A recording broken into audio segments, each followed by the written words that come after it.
Welcome to Fran's Friends, and join me in my crafting journey.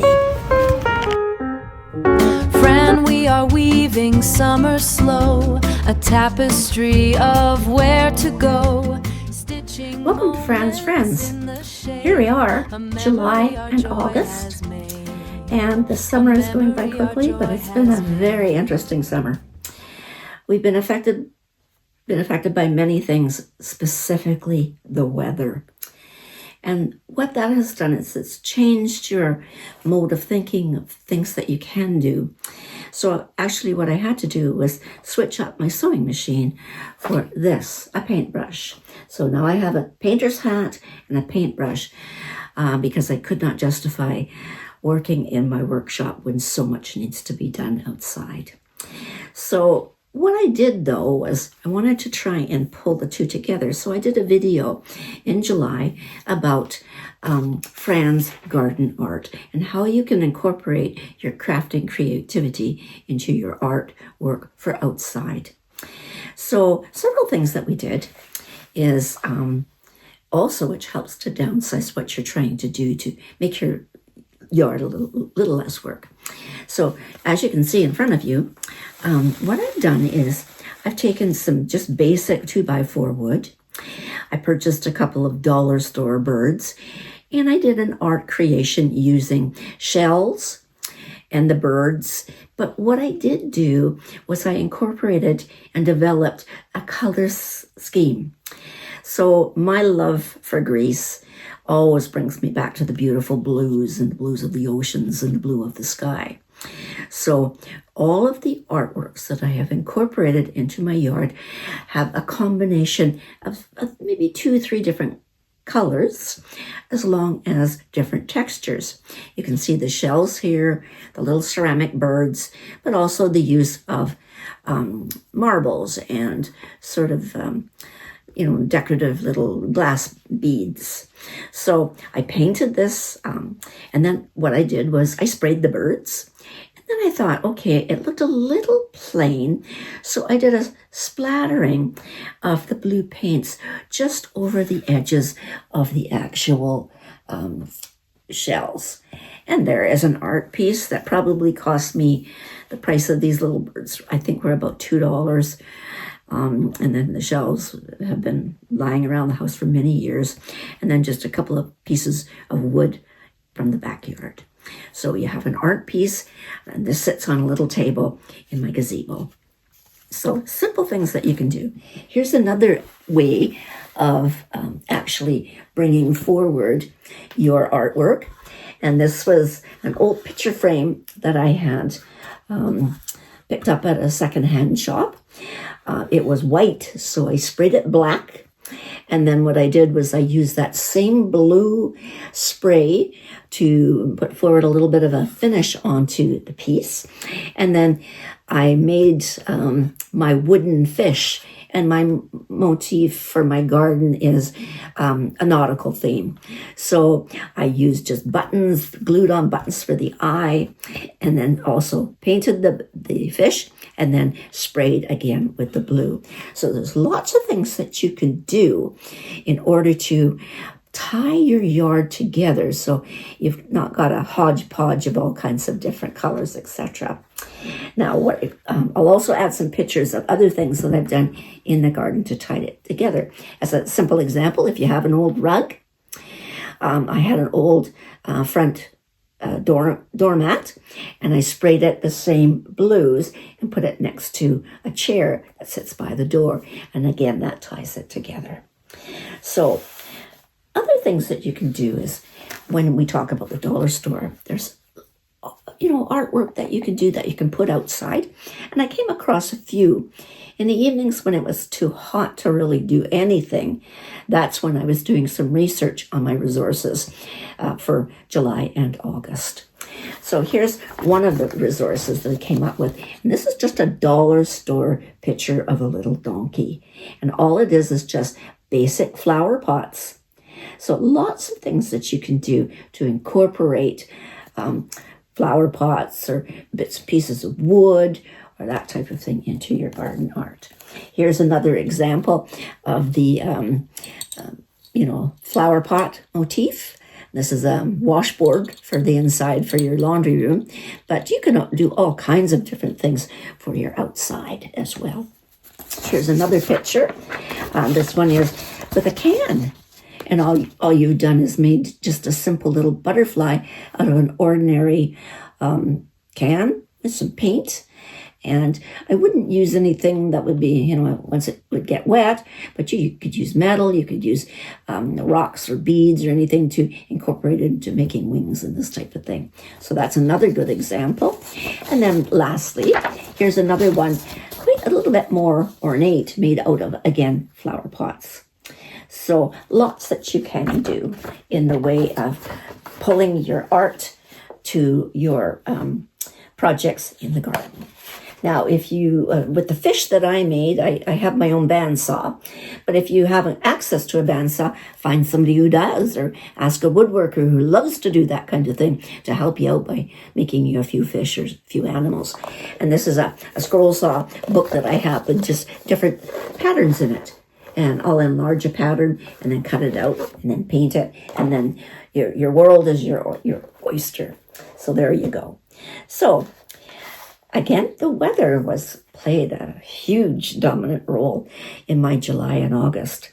And by the end of the day, it always seems that, when you're young, you can tolerate the sun. Well, I used to laugh at my family when they would be all hiding in the shade. Well, I'm there now. It's because the older you get, the less you can tolerate. And what we do find, the older you get, it's more tiring. The weather, and I know that globally, all of Europe has been experiencing phenomenal heat waves and heat domes and very, very hot weather. And it is difficult to cope with, especially for elderly people. And it's always a good thing to make sure that everybody stays safe.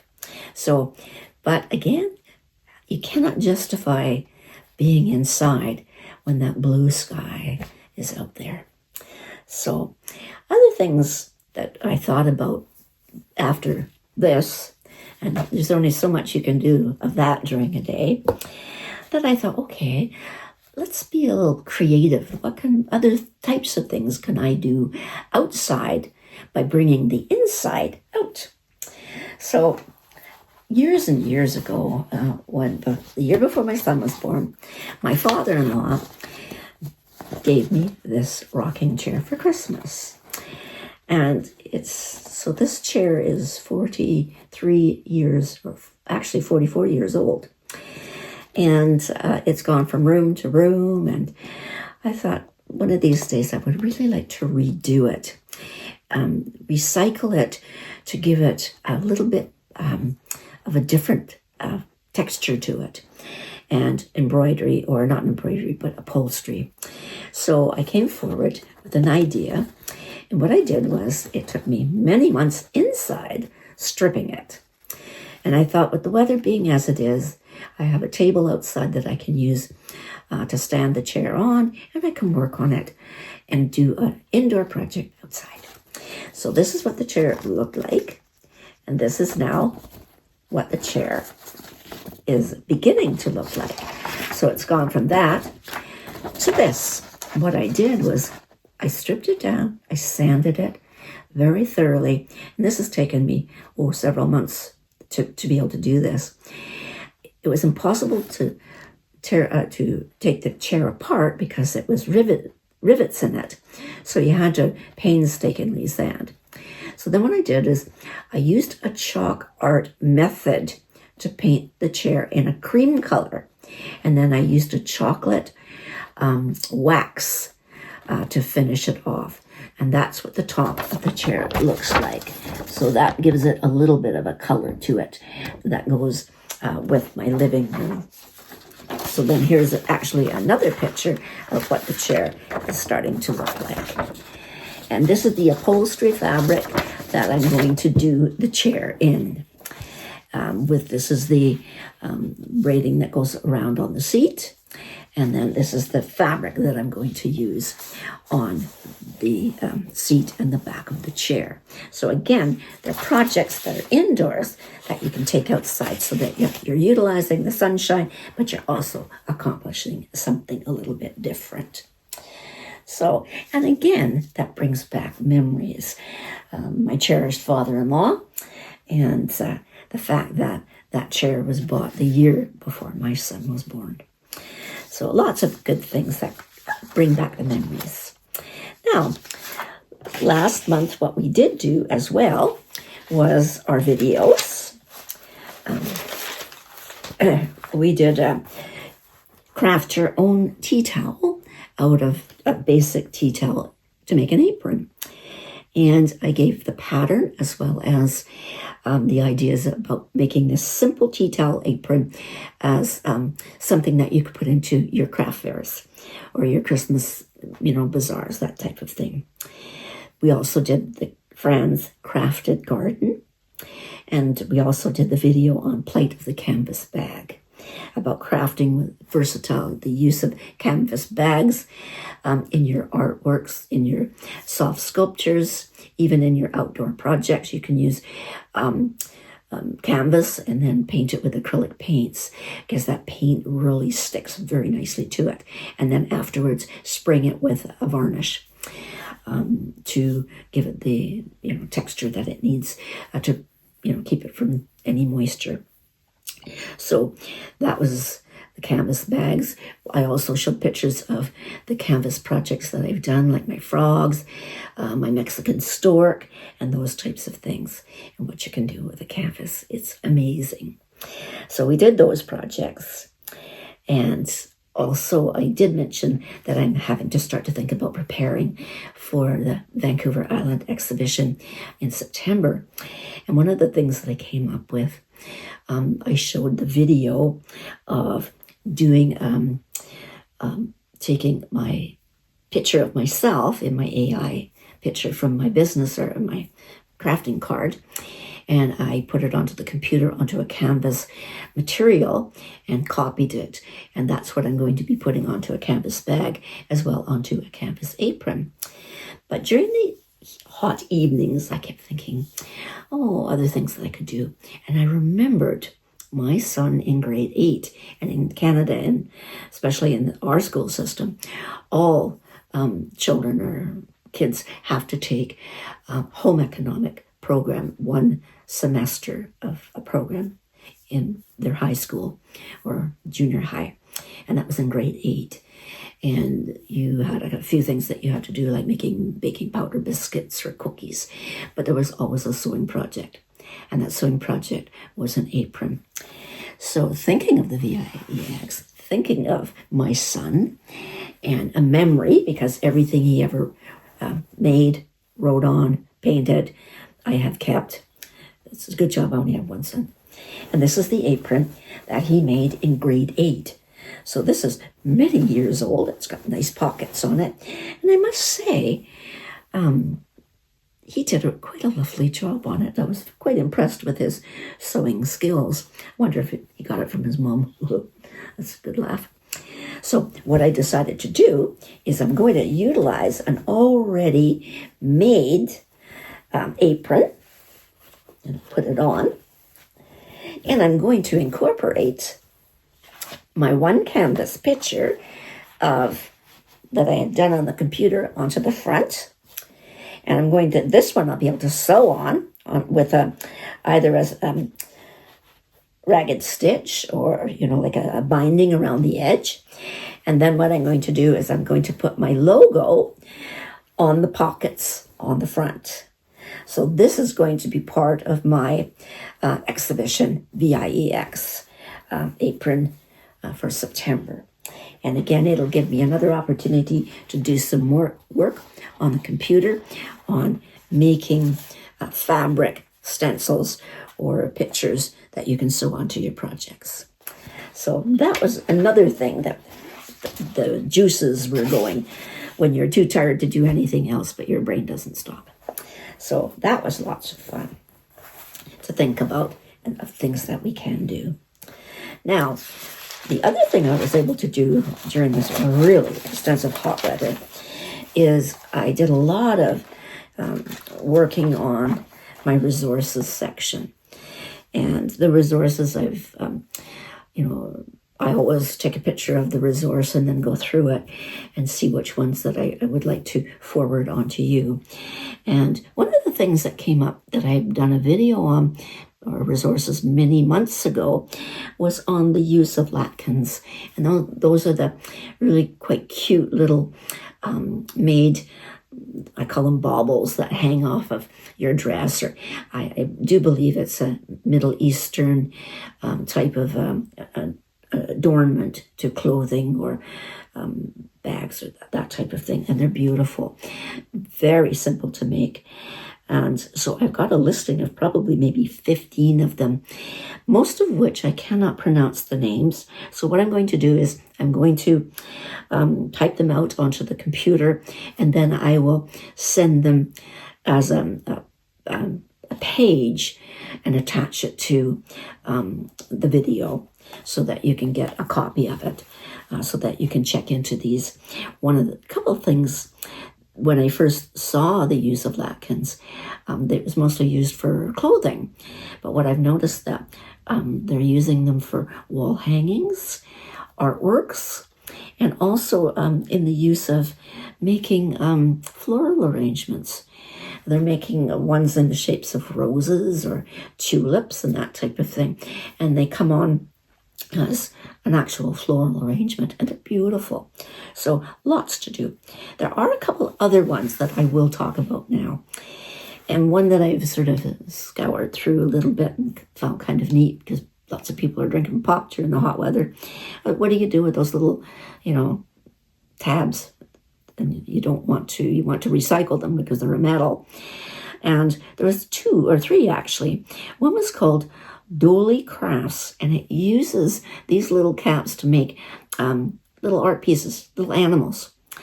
One was Twiggly Art, and it's again making fish or different pieces out of these little tabs off the pop containers. And the last one was Bello Sisters, Bello Sisters. And all 3 of them look really very, in a way, intricate, yet very simple. So check them out.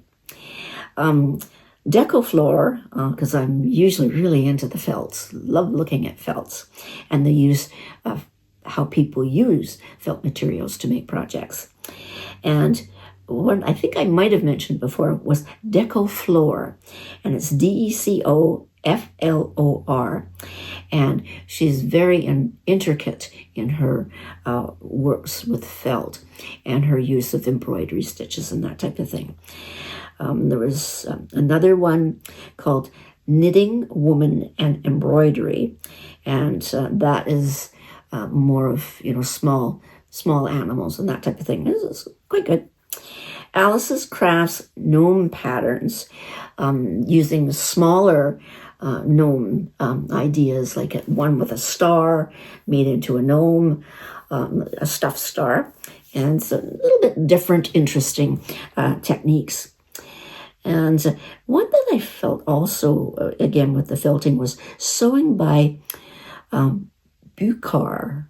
It's BURCU or Burq. I'm sorry about the pronunciation. And her work, again, is very intricate with embroidery.